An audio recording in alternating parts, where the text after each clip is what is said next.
इतक्या मोठ्या प्रमाणात पाऊस आणि त्याच्या माध्यमातून तयार झालेली पूर परिस्थिती याच्या पूर्वीच्या 85-90 वर्षाच्या लोकांनी कधीही अनुभवली नाही। इतकी भयंकर परिस्थिती आमची लोक अनुभवत आहेत।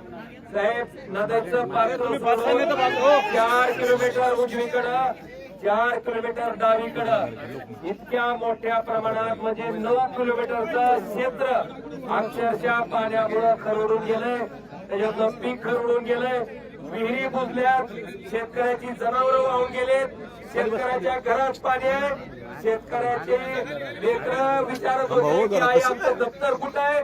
त्या शेतकऱ्याच्या मंडळीला, त्या लेकराला दप्तर देता आलं नाही साहेब। आणि म्हणून साहेब, आमची तुमच्याकडे इतकीच विनंती आहे की काल मुख्यमंत्री महोदय आले होते, आम्ही त्यांना एवढीच विनंती केली की साहेब, तुम्ही सत्ताधारी आणि आम्ही विरोधक, याचा भेदभाव करू नका। लोक खरंच अडचणीत आहेत। आम्ही मुख्यमंत्री महोदयांना अतिशय नम्रपणे एक शेतकऱ्याचा प्रतिनिधी म्हणून विनंती केली की साहेब, या शेतकऱ्याच्या कर्जमाफीचं वचन तुम्ही निवडणुकीच्या वेळेस दिलं होतं। तुम्हाला न भूतो न भविष्यती इतक्या मोठ्या प्रमाणात बहुमत देऊन तुमचं सरकार या लोकांनी आणलं। तुम्हाला विचारलं की आता कर्जमाफी कधी, तुम्ही मुख्यमंत्री महोदय म्हणले की आम्ही योग्य वेळी करू। आमच्याकडनं एवढंच अपेक्षित आहे उद्धवजी की त्यांना काल मी म्हणलं की साहेब, हीच योग्य वेळ आहे, तुम्ही कर्जमाफी करा। लोक डोक्यावर घेऊन तुम्हाला नाचतील म्हणलं का तर आज त्या कर्जमाफीची नितांत गरज आमच्या शेतकऱ्याला आहे।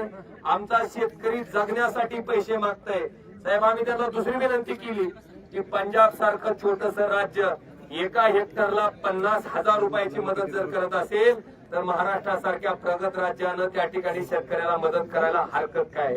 आणि उद्धवजी, आम्ही काल त्यांना तिसरी विनंती केली की तुम्हाला आता डबल इंजिनचं सरकार आहे, भले तुम्हाला अजून कर्ज काढायची वेळ आली तर कर्ज काढा, पण हा शेतकरी जगण्यासाठी धडपडतोय, त्याला उभा करायचा असेल तर आपण कर्ज काढून का होणार पण मदत करा, अशी आर्त हाक या सगळ्या शेतकऱ्याच्या वतीनं आम्ही त्या ठिकाणी मुख्यमंत्र्यांना काल मी परत आमदार कैलास पाटील, प्रवीण स्वामीजी, सोपल साहेब, आम्ही सगळ्यांनी म्हणून त्यांना दिलेले साहेब आणि काल विनंती केली। त्यांनी आम्हाला फक्त म्हणले की त्यांचे मंत्री सगळे जाऊन फिरून आलेत, आता सगळं काय घ्यायचं। आम्ही काल लगेच त्याच्यावर प्रतिक्रिया दिली नाही साहेब, आम्ही वाट बघतोय। आम्हाला आशा आहे की तुमचे मंत्री ही परिस्थिती अवस्था बघितल्याच्या नंतर किमान उद्या तरी मंत्रिमंडळाची बैठक झाल्याच्या नंतर या शेतकऱ्याला जी कर्जमाफीचं आश्वासन आपण दिलं होतं ते पूर्ण करावं आणि हेक्टरी 50,000 रुपये त्या ठिकाणी मदत जाहीर करावी, एवढी आम्ही अपेक्षा आशा लावून बसतोय। आता आदरणीय उद्धवजी, आज सकाळपासनं लातूर जिल्हा असेल, त्याच्यानंतर धाराशिव मधलं कळंब तालुका, त्याच्यानंतर आता इथं आपल्या सर्वांच्या व्यथा, आपल्या सर्वांच्या अडचणी ऐकून घेण्यासाठी आलेल्या आहेत। आणि साहेबांनी जिथं कोण हात करेल त्या प्रत्येक ठिकाणी थांबून प्रत्येक शेतकऱ्याचं म्हणणं अतिशय संवेदनशीलपणे त्या ठिकाणी ऐकून घेतलंय।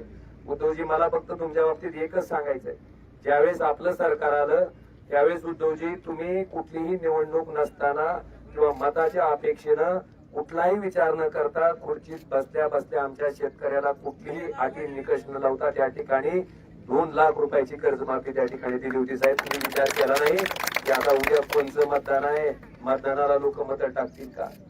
उद्धवजी, तुम्ही ज्या निस्वार्थ भावनेतनं त्या ठिकाणी कर्जमाफी केली होती, आज ह्या सरकार जरी कुणाचंही सरकार असलं तरी या सरकारकडनं सुद्धा आम्हाला त्याच अपेक्षा आहेत।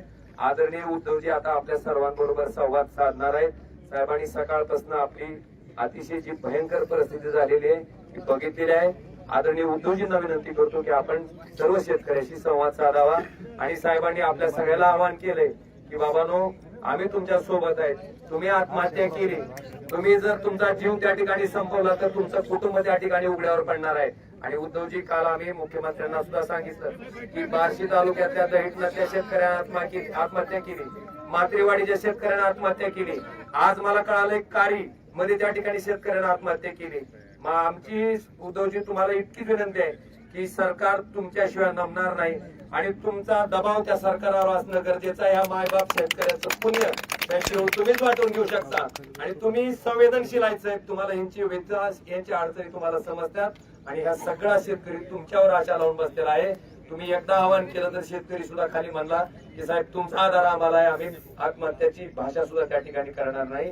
मी आदरणीय उद्धवजींना विनंती करतो की आपण सर्व शेतकऱ्यांशी संवाद साधावा. निकष जर काढून टाकायला निकष यांचा निकष नाही. सकाळपासून फिरतोय करा पण मनामध्ये एक सल आहे की आज माझ्या हातामध्ये काही नाहीये. मी फक्त तुम्हाला धीर देऊ शकतो, बाकी काही देऊ शकत नाही आता. पण एक गोष्ट नक्की की हातात काही जरी नसलं तरी आपल्या सगळ्यांमध्ये आत्मविश्वास आहे आणि त्या आत्मविश्वासाच्या जोरावरती या सरकारला आपण नमवू शकतो. ओम दादा, तुम्ही जो उल्लेख केला की कोणी न मागता मी कर्जमुक्ती केली होती, माझं कर्तव्य होतं आणि मी त्याची जाहिरात नाही केली. कधी मी असं फिरलो नाही, केलं की नाही, झालं की नाही, मिळालं की नाही, म्हणजे मी असं कोणी काय उपकार केल्याच्या भावनेतनं फिरलो नाही. आताच जे सरकार म्हणतंय, मी येताना गाडीमध्ये बघितलं आपले उपमुख्यमंत्री म्हणतात अजित पवार, लाडक्या बहिणीला एवढे पैसे देतात. अरे देताय म्हणजे काय करतो, उपकार करताय का? आणि तेवढे जर का तुम्ही पैसे देताय तर आताच्या घडीला ते पैसे पुरेसे आहेत का एका कुटुंबाला? आज पूर्ण जमीन खरडून गेलेली आहे. बरं, मला काही जण माझ्यावर टीका केली होती, माझ्या शेतीतलं काय करतं नाही केलं. मी तुम्हाला विचारतो, आता जी खरडून गेलेली जमीन आहे ती नीटनेटकी करून पुन्हा शेतीच्या कामाला किती दिवसांनी येईल? 5 वर्ष गेली, तुमच्या आयुष्यातली 5 वर्ष गेली. तोपर्यंत तुम्ही काय करणार? तुमच्या डोक्याचं कर्ज कोण फेडणार? तुमच्या मुलाबाळांचं शिक्षण, जसं आता पुस्तकं वाहून गेलेत, दप्तर वाहून गेलेत. बरं, शेतीचं नुकसान झालंय पण घरामध्ये पाणी घुसलंय, घरदार म्हणजे आयुष्य वाहून गेलेलं आहे. हे आयुष्य पुन्हा उभं कसं राहणार?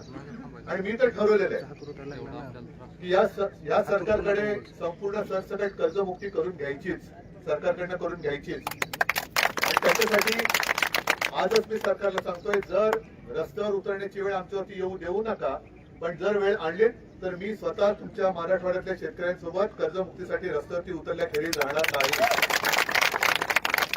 कारण आता बँका नोटीस पाठवायला लागलेल्या आहेत, कर्ज या सगळ्या नोटीस गोळा करायच्या आणि जवळच्या शिवसेना शाखेत आणून द्यायच्या. बघू पुढे काय करतात. साहेब, नेपाळ सारखी कंडिशन आपल्या महाराष्ट्रामध्ये होईल, रस्त्यावर होतं तरी.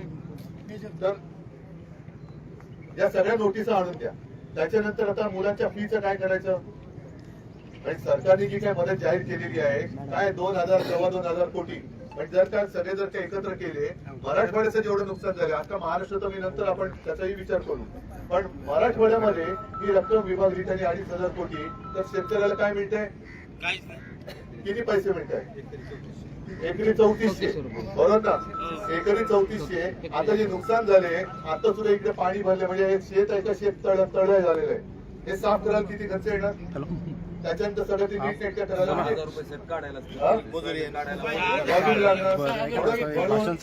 तुम्ही जे केलेले मागणी परत तुमच्याकडे नीट सांगा, परत नीट मला एकदा सांगा की संपूर्ण कर्ज सरसकट कर्जमाफी तर झाली पाहिजेच, बरोबर आहे?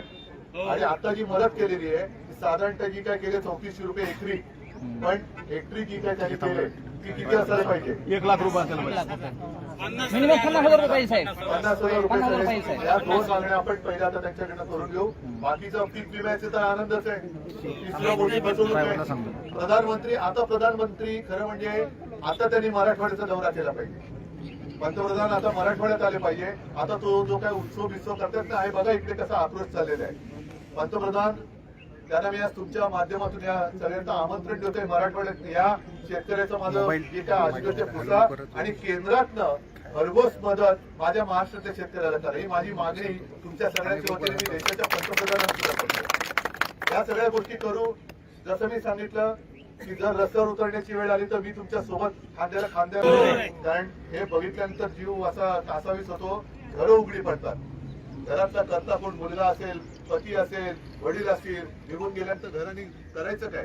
तर कृपा करून खचून जाऊ नका, आत्महत्येचा विचारही मनाला शिवू देऊ नका. आणि तुमच्या माहितीत असं जर कोणी कुठे असेल तर त्याला जाऊन धीर द्या. बाकी या संकटामध्ये आम्ही तुमच्या सोबत आहोत. जसं त्या पुराच्या पाण्यामध्ये कैलास दादा ओम दादा उतरले ना, म्हणजे मला बघून मी सुद्धा हे झालं की मी त्यांना फोन केला, रे सगळ्यांना वाचवते बरोबर पण स्वतःचा जीव पण सांभाळ.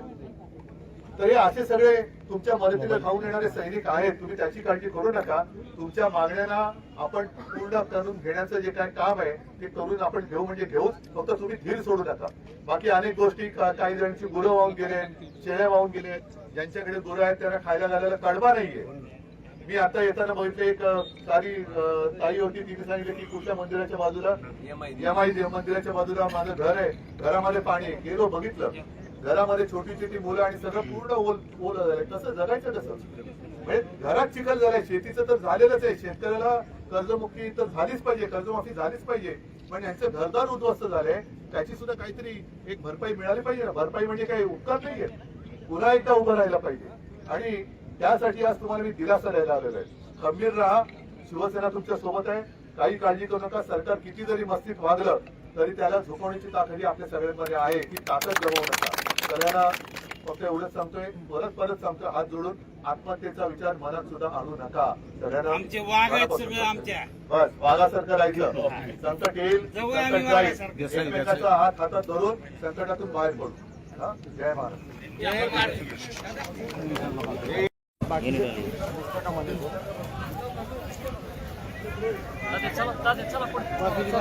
बाकीचे थांबवा जरा.